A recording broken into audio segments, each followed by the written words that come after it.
ધોરણ 12 ફિઝિક્સ અને આજનો આપણો લેક્ચર નંબર છે 39.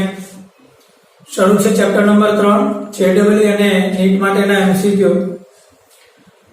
પૂર્વ પરીક્ષામાં પૂછાયેલા એમસીક્યુ નંબર લાસ્ટ આપણે 19મો જોયો. એક તમને સૂચના આપવાની છે, તેની આગળનો જે 18 નંબરનો એમસીક્યુ હતો એ મિત્રો પોસ્ટ ઓફિસ બોક્સ માટેનો એમસીક્યુ. પોસ્ટ ઓફિસ બોક્સ એ ઘણા જૂના સિલેબસનો ટોપિક છે, જે વિસ્ટન બ્રિજના કન્સેપ્ટ પર આધારિત પોસ્ટ ઓફિસ બોક્સ પ્રેક્ટિકલમાં આવતું હતું, તેમજ જૂની થિયરીઓમાં પણ હતું. હવે જેડબલ્યુ નીટના કન્સેપ્ટમાંથી પણ એ નીકળી ગયો છે, એટલે 18 નંબરનો એમસીક્યુ કરવાનો નથી તમારે. ચાલો શરૂ કરીએ આપણે એમસીક્યુ નંબર 20. રકમ વાંચી લઈએ. પરિપથમાં ગેલ્વેનોમીટર જી શૂન્ય આવર્તન દર્શાવે છે. જો બેટરીઓ A અને B અવગણ્ય આંતરિક અવરોધ ધરાવતી હોય તો અવરોધ R નું મૂલ્ય કેટલું થશે? જરા સર્કિટ એકવાર આપણે ડ્રો કરી લઈએ. બે બેટરીઓ આપણને આપેલી છે. આ એક બેટરી, તેની સાથે અહીંયા એક અવરોધ આપેલો છે આપણને, એક બીજો અવરોધ આટલે આપેલો છે. આ ગેલ્વેનોમીટર છે અને અહીંયા આ એક બીજી બેટરી છે. અવરોધના મૂલ્યની વાત કરીએ તો 50 ઓહ્મ, વોલ્ટેજની વાત કરીએ 12 વોલ્ટ અને 2 વોલ્ટ, અને આ અવરોધ R નું મૂલ્ય આપણે શોધવું છે. આ ગેલ્વેનોમીટરનું આવર્તન 0, મતલબ કે આ લાઈનમાં પ્રવાહ 0 છે. ગેલ્વેનોમીટર વાળી લાઈનમાં આપણે પ્રવાહ કેવો લેવાનો છે? 0 લેવાનો છે. તો મિત્રો એકવાર ક્લિયર થઈ ગયું. અહીંથી જે પ્રવાહ જતો હશે તે બધો જ આ લાઈનમાં જતો હશે. હવે છે વાત સમજમાં. ઓકે, આ લાઈનનો પ્રવાહ એ સીધે સીધો જશે, કેમ કે આ લાઈનમાં પ્રવાહ જતો જ નથી એવું કહે છે આપણને. ગેલ્વેનોમીટરનું પણ આવર્તન 0 છે. ઓકે, તો અહીંયા નહીં જાય તો આ બધો જ પ્રવાહ એ આ બાજુ વળી જશે. બોલો, આવે છે વાત સમજમાં? ક્લિયર? ઓકે, તો હવે આપણને એવું કહે છે કે અવરોધ R નું મૂલ્ય કેટલું મળી શકે. ચાલો શું કરી શકાય? હવે આ જો અવરોધ R આપણે જોઈતો હોય તો પહેલી વાત તો એ કે અહીંયા તમને બેટરીના વોલ્ટેજ તમને આપેલા. અચ્છા, અવગણ્ય આંતરિક અવરોધ તમને કીધેલો છે. આંતરિક અવરોધનું મૂલ્ય કેટલું કીધું છે?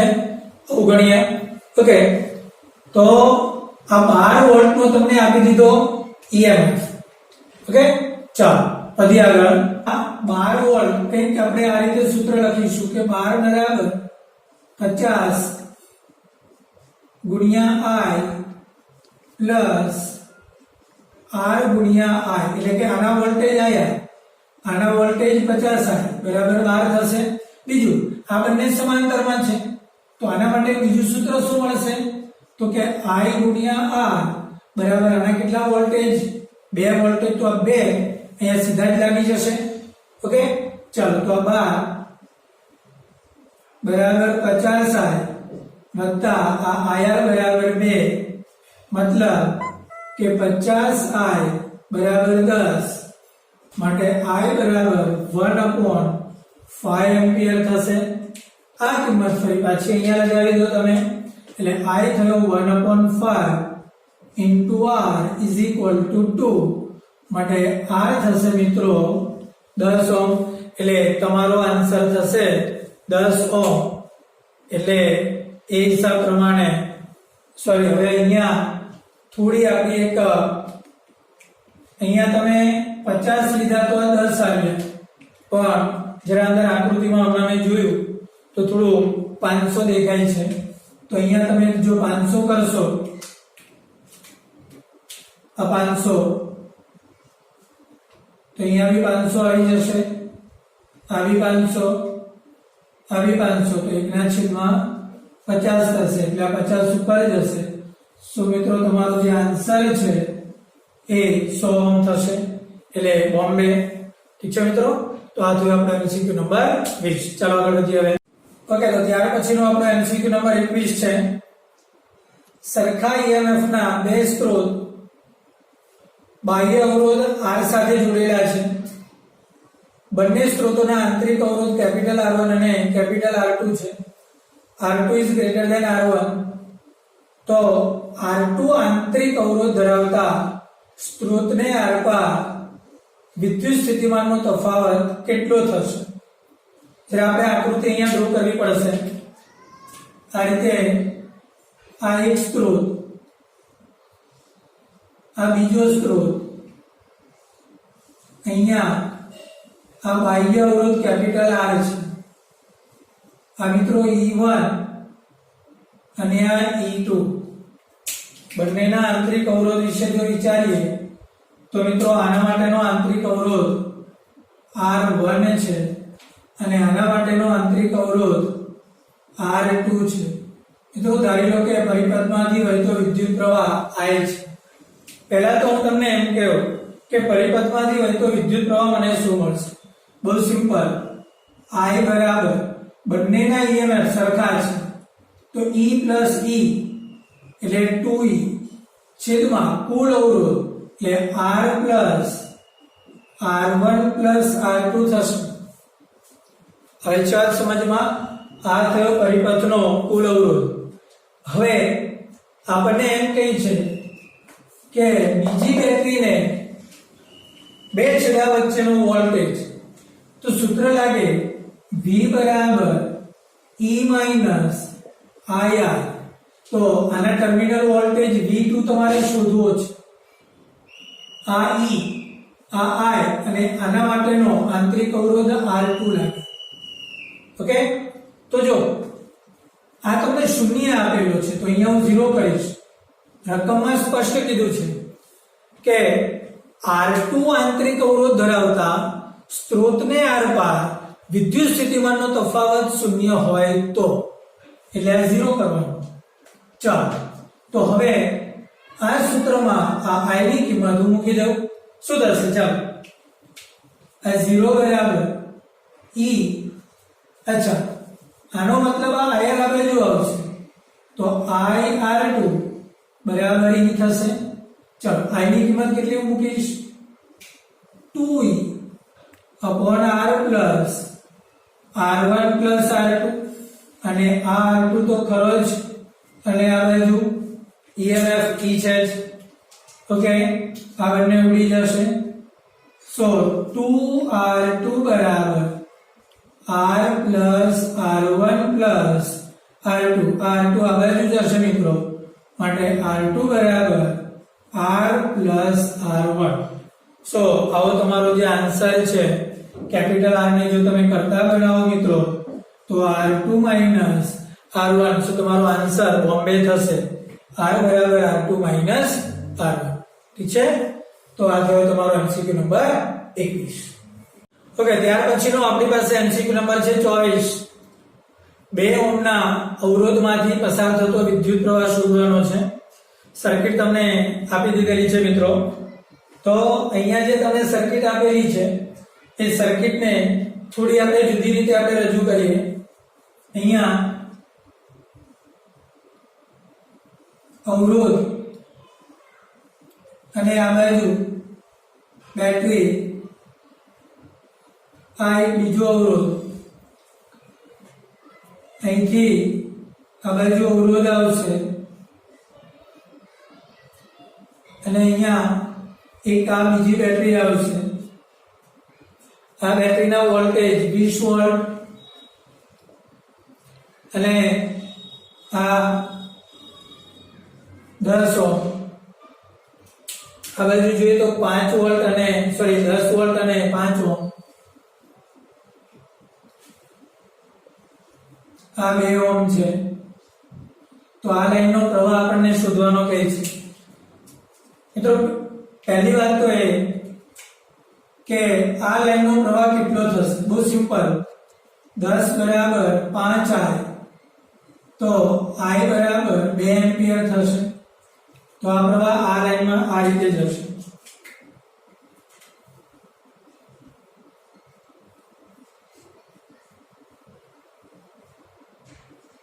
2 એમ્પિયર. હવે જોવાનું એ છે કે આ બાજુ કેટલો જાય અને આ બાજુ કેટલો જાય. ઓકે, જો કદાચ આ 2 એમ્પિયર હોય તો આ બાજુ કેટલો જાય છે જોવાનો રહેશે. આની વાત કરીએ તો આના માટે 20 બરાબર 10 I' તો અહીંયા પણ I' કેટલો 2 એમ્પિયર એ આ રીતે જશે. આ 2 એમ્પિયર. તો મિત્રો આ છેડા પાસેથી પણ પ્રવાહ 2 એમ્પિયર માં ગયો, અહીંયા બી 2 એમ્પિયર. તો સામસામે પ્રવાહ પસાર થવાનો કોઈ પ્રશ્ન જ આવતો નથી. મતલબ કે આ જે 2 છેડાઓ છે એ બંને સરખા સ્થિતિમાને થશે. મતલબ કે આ લાઈનમાંથી કોઈ જાતનો વિદ્યુત પ્રવાહ પસાર થવાનો નથી. એટલે વિદ્યુત પ્રવાહ I બરાબર તમને કેટલા મળશે? 0.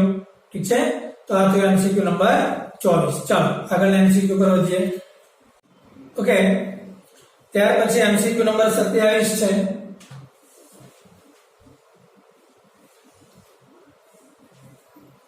રકમ જરા એકવાર વાંચી લઈએ. જો એબીસી માં પસાર થતો વિદ્યુત પ્રવાહ, મિત્રો અહીંયા 2 તાર છે, એક તાર છે AB અને બીજો તાર છે BC. AB તાર તમે જુઓ તો તેની ત્રિજ્યા 2r છે, BC તારની ત્રિજ્યા r છે, એટલે ત્રિજ્યાનો ગુણોત્તર 2:1 ગણી શકાય. AB તારની લંબાઈ l/2, BC તારની લંબાઈ પણ કેટલી છે? l/2. તો આપણે એવું વિચારીએ, બંને તારની જો આપણે વાત કરીએ તો બંને તારમાં લંબાઈ સરખી, બંને તારમાં પ્રવાહ સરખો, ત્રિજ્યાનો ગુણોત્તર કેવો છે? 2:1 છે. તો r1 છેદમાં r2 બરાબર 2:1. લંબાઈનો ગુણોત્તર 1:1 સરખી છે. પ્રવાહનો ગુણોત્તર I1 ના છેદમાં I2 એ પણ 1:1. તો આપણે વોલ્ટેજનો ગુણોત્તર એટલે કે વોલ્ટેજ કેવા હશે, પાવર કેવા હશે અને વિદ્યુત પ્રવાહ ઘનતા કેવી હશે અને વિદ્યુત ક્ષેત્ર કેવા હશે, જો મિત્રો ખબર હોય તો આગળની એક્સરસાઇઝમાં 79, 80 અને 81 આપણે જોઈ ચૂકેલા છીએ. એ જ ટાઈપનો આ એમસીક્યુ થશે. ઓકે, તો અહીંયા પહેલી વાત તો એ કે આપણે અવરોધનો ગુણોત્તર આપણે શોધી લઈએ.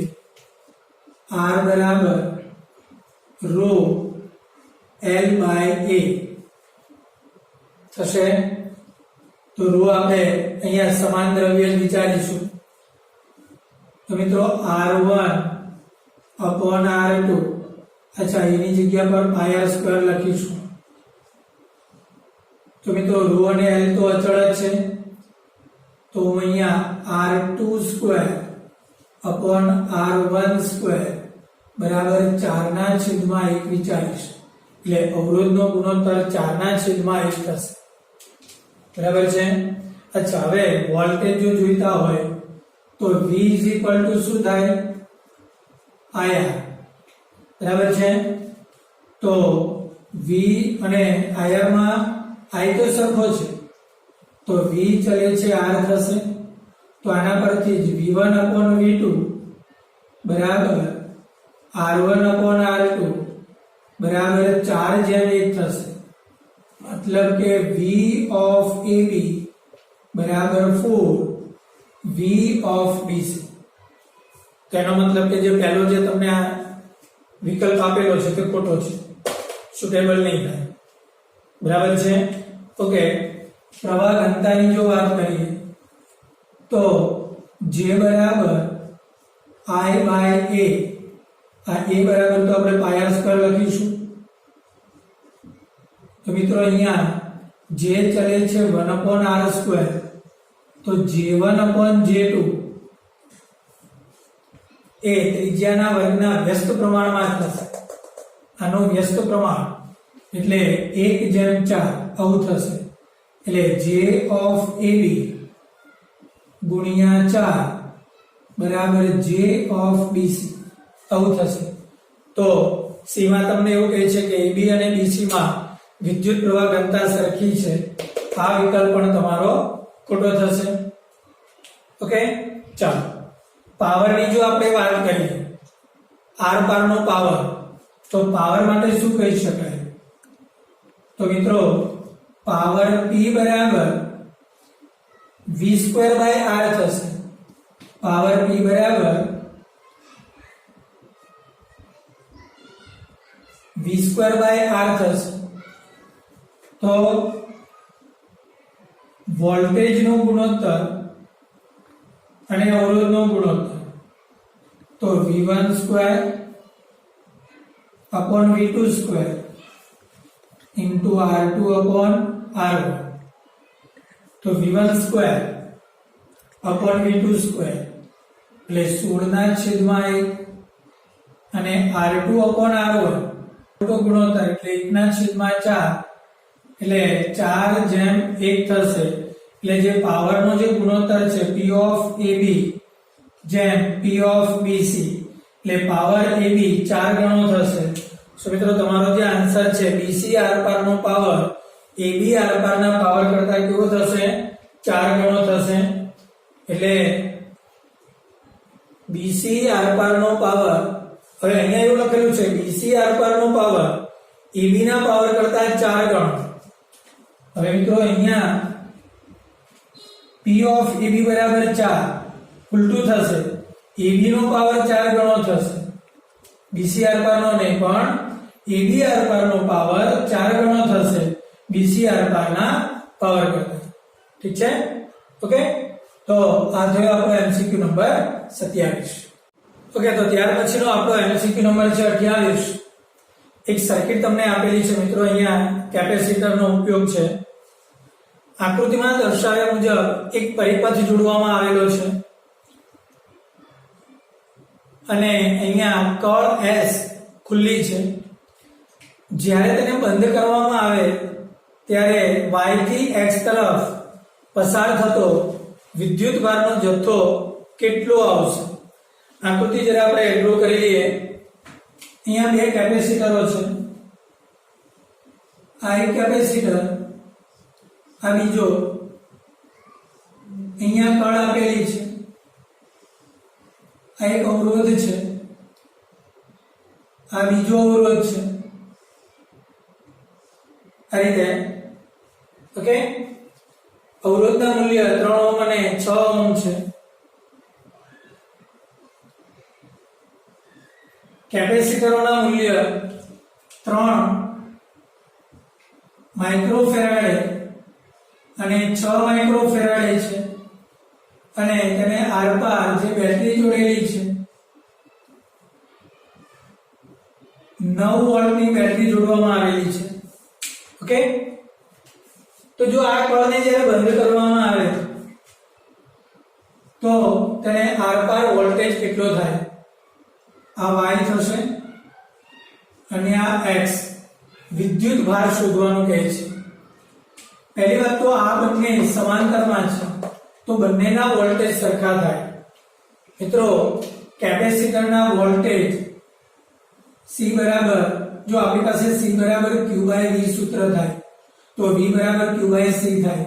તો મિત્રો આના વોલ્ટેજનું સૂત્ર q/c અને આના વોલ્ટેજનું સૂત્ર શું થાય? IR થશે. શું થશે? IR.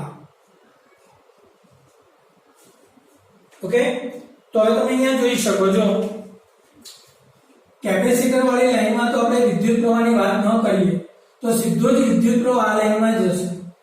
તો પહેલા તો આ લાઈનમાં જતો વિદ્યુત પ્રવાહ મારે શોધી લેવો પડે. ઓકે, તો 6 ને 3 9 એટલે અવરોધ કેટલાનો થયો? 9 નો. તો V બરાબર IR થશે. V કેટલાનો? 9. I શોધવાનો. R કેટલો? 6 + 3 એટલે મિત્રો I બરાબર 1 એમ્પિયર થશે. હવે આ q/c આના માટે મૂકો. q કેટલો? 3. અત્યારે માઇક્રોમાં જ રાખીએ. ઓકે, છેદમાં c, સોરી આ 3 q ને કરતા બનાવો તો Q બરાબર IRC, I કેટલો 1, R કેટલો 3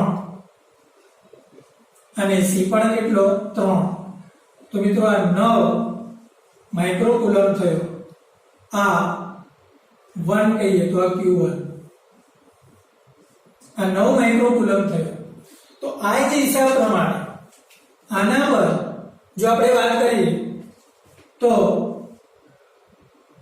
I કેટલો 1, અચ્છા R કેટલો 6, C કેટલો એ પણ 6, તો એ થશે 36 માઇક્રોકુલમ આ Q2. ઓકે મિત્રો, હવે જો આ બેટરીનો માઈનસ, તો આ માઈનસ, આ પ્લસ અને આ માઈનસ. તો મિત્રો આ બંને વિજાતીય છે, તો અહીંયા જે વિદ્યુતભાર છે એ વિજાતીય હશે.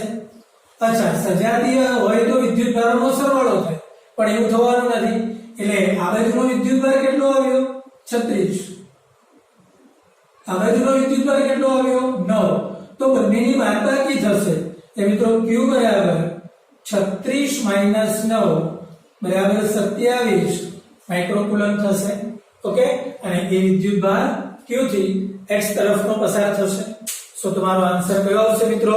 27 માઇક્રોકુલમ આન્સર થશે તમારો C. ઓકે, ચાલો પછી આગળ. ઓકે, ત્યાર પછી આપણી પાસે MCQ નંબર 30 અને 31 બંને એક જ પેરેગ્રાફ માટેના છે. આ રીતે તમને એક ધાતુનું ચોસલું આપેલું છે. તેમાં આપણે રકમની અંદર એવું કહ્યું છે કે AB તાર માટે વિદ્યુત પ્રવાહ દાખલ થાય છે અને આ A તાર મારફતે D તાર મારફતે વિદ્યુત પ્રવાહ બહાર નીકળે છે. તો અચ્છા, આ A થી D સુધીનું અંતર A, B થી C સુધીનું અંતર સ્મોલ b અને C થી D સુધીનું અંતર સ્મોલ c છે.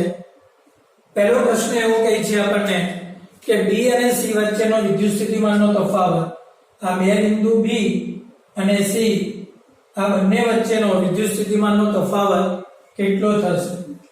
તો પહેલી વાત તો એ કે જો વિદ્યુત પ્રવાહ ઘનતા શોધીશ તો J બરાબર I/A થશે. હવે આ I છેદમાં A એટલે પાઈ r સ્ક્વેર થાય, આડછેદનું ક્ષેત્રફળ. ઓકે, ચાલો બીજું એક સૂત્ર E બરાબર ρ * J થાય, જે આપણે ચેપ્ટરની અંદર જોઈ ચૂકેલા છે. હવે જો તમારે B અને C આ બે બિંદુઓ વચ્ચેનો વિદ્યુત સ્થિતિમાનનો તફાવત શોધવો હોય તો ચેપ્ટર નંબર 2 ની શરૂઆતમાં તમને આનું સૂત્ર મળી ચૂકેલું છે કે VB - VC બરાબર સંકલનની શરૂઆત તો કે અહીંથી આ જે સ્થાન છે આને ઉગમ બિંદુ ગણો તો અહીંથી આ સ્થાન A થશે અને અહીંથી આ સ્થાન A + B. તો મિત્રો આ જે સંકલન છે એ A થી A + B ની લિમિટ થશે, A થી A + B ની લિમિટ થશે. સંકલન ઓફ E.dr. ચાલો આ E એટલે ρ * J એટલે આ ρ અને J બરાબર I/πr² થશે ઇન્ટુ શું આવશે આ dr. ચલો જો આનું તમે સાદું રૂપ આપશો તો મિત્રો તમને આ ρ/I/π કોમન નીકળશે. 1 આ લિમિટ બદલી કાઢીએ A થી A + B તો મિત્રો આનું સંકલન 1/r² * dr એટલે -1/r થશે.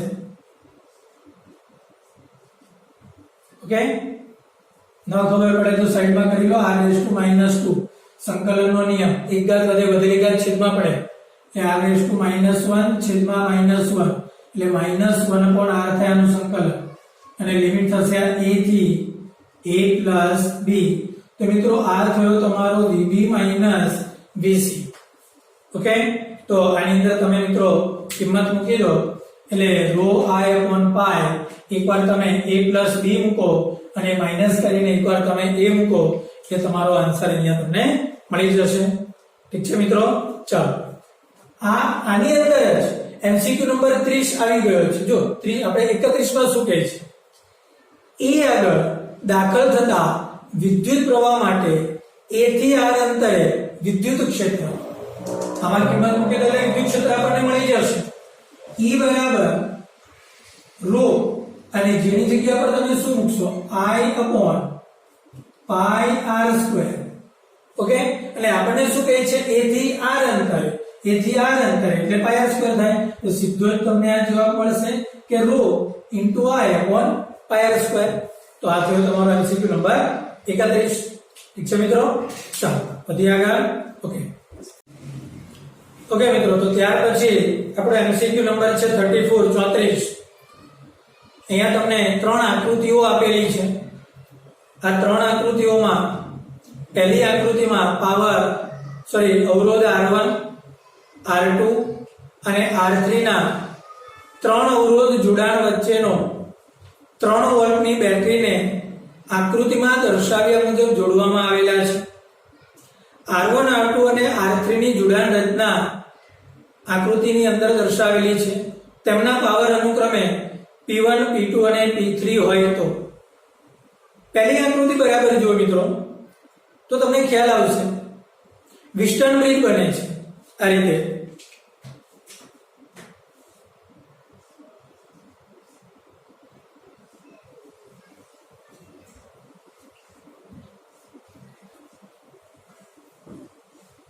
ઓકે, આ બધાના જે મૂલ્ય છે તે 1 ના છે, અને અહીંયા બેટરી જોડાયેલી છે. તો આનો અવરોધ કેટલો થશે? સિમ્પલ, સંતુલિત અવસ્થામાં છે. જો આ ગુણોત્તર 1, આ ગુણોત્તર 1, તો આ અવરોધ નીકળી જશે.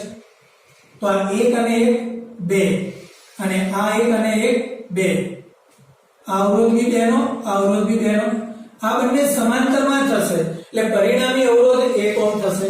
એટલે મિત્રો R1 બરાબર 1 ઓહ્મ, અને બેટરીના વોલ્ટેજ કેટલા છે? 3 વોલ્ટ. ઓકે મિત્રો, તો આનો પાવર શું થશે? P બરાબર V²/R એટલે 9/1. આ થયો પાવર P1. બોલો, હવે જ વાત સમજમાં. આ પહેલી આકૃતિ. અચ્છા, બીજી આકૃતિ જો. બીજી આકૃતિમાં કેવું છે? વિસ્ટન બ્રિજ નથી બનતું, પણ બીજી આકૃતિમાં આ અવરોધ અહીંયા લાગે છે આમ. તો શું થશે? આ 1 અને 1 2, 1 અને 1 2, અને આ 1 તો ખરો જ. તો 2 2 અને 1 સમાંતરમાં થયા. તો આ 1/2, 1/2 અને 1/1. તો આને R2 કહીએ. તો 1/2 + 1/2 એટલે 1, એટલે 1 + 1, આ 1 અને આ 1 એટલે આ 2, એટલે 1/R2 બરાબર 2. એટલે મિત્રો R2 બરાબર 1/2 થશે.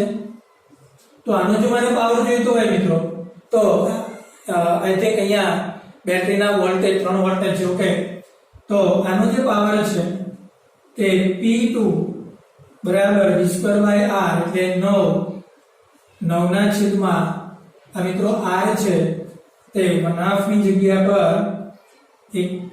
ઓકે, એટલે આ 9 વોટ બનશે. આ 9 થયો, સોરી આ 9 દુ 18 વોટ. આ થયો P2. P2 18, અને આ P1 કેટલાનો? 9 નો. ઠીક છે મિત્રો, ચાલો ત્રીજી આકૃતિ જો. તો ત્રીજી આકૃતિમાં કેવું છે કે બેટરી છે તે બેટરીને R માં જો આ રીતે છે.